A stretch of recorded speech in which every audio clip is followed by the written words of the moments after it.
Assalamualaikum warahmatullahi wabarakatuh. Halo anak-anak soleh dan solehah. Bertemu lagi dengan Bu Neni dalam pembelajaran persiapan PAT. Bu Neni akan menjelaskan pelajaran tentang hukum nun mati dan tanwin. Selamat menyimak.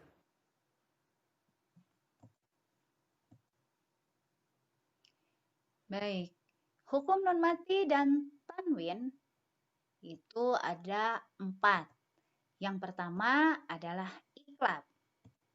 Iklab artinya beralih. Hurufnya ada 1, yaitu ba. Contoh, sami'um basir. Mengapa sami'um basir disebut iklab? Ingat, ada 2 kunci yang harus selalu kita pegang. Kunci yang pertama adalah cari tanwin atau nun sukunnya. Dalam bacaan sami'um basir ada domatain atau tanwin.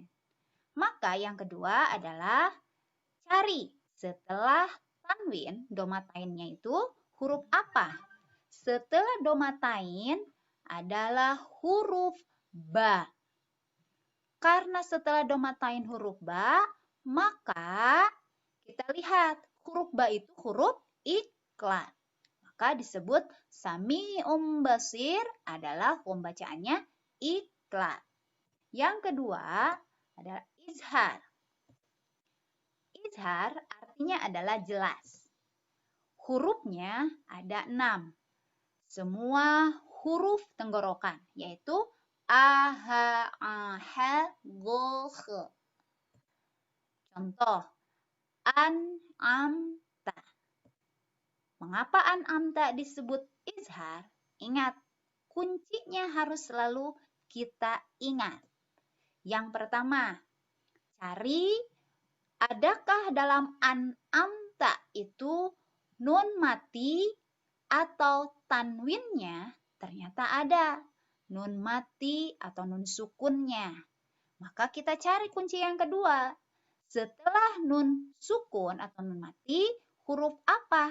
Ternyata setelah nun sukun adalah huruf A. Kita tahu huruf A adalah huruf izhar. Maka an'amta disebut hukum bacaan izhar. Yang ketiga adalah izgham. Artinya adalah memasukkan. Hurufnya ada 6, yaitu ya, na, ma, wa, la, ro. Yang kita singkat yanmulari. Izgham ada 2. Yang pertama adalah izgham bigunah. Hurufnya ada 4.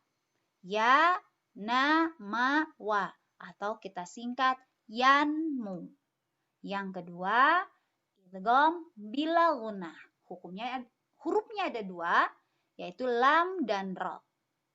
Atau kita singkat lari. Contoh, mim masad. Mim masad. Kenapa disebut izgham? Kita ingat lagi kuncinya. Yang pertama, cari nun mati atau nun sukun dan tanwinnya. Ternyata dalam bacaan mim masad ada nun sukunnya. Maka cari kunci yang kedua. Setelah nun sukun itu huruf apa? Ternyata setelah nun sukun ada huruf ma. Huruf ma adalah huruf idgham bigunah. Maka bacaan mim masad adalah idgham bigunah. Yang keempat adalah ikhfa. Ikhfa artinya adalah samar. Hurufnya ada 15. Ini adalah huruf sisa. Huruf selain huruf izhar, iklab, idgham. Yaitu ta, sa, ja, da, za, za, sa, sha, so, lo, to, zo, fa, ko, dan ka. Contoh, ma'an sajjaja. Nah, mengapa disebut ikhfa? Ingat lagi kuncinya. Kunci yang pertama, betul, cari ada tidak patah tainnya. Oh, ternyata ada fathah tainnya atau tanwinnya. Maka cari kunci yang kedua. Apa huruf yang ada setelah fathah tain? Ternyata setelah fathah tain adalah huruf sa. Dan kita ingat, huruf sa adalah huruf ikhfa. Maka ma'al sajaja disebutnya hukum bacaan ikhfa.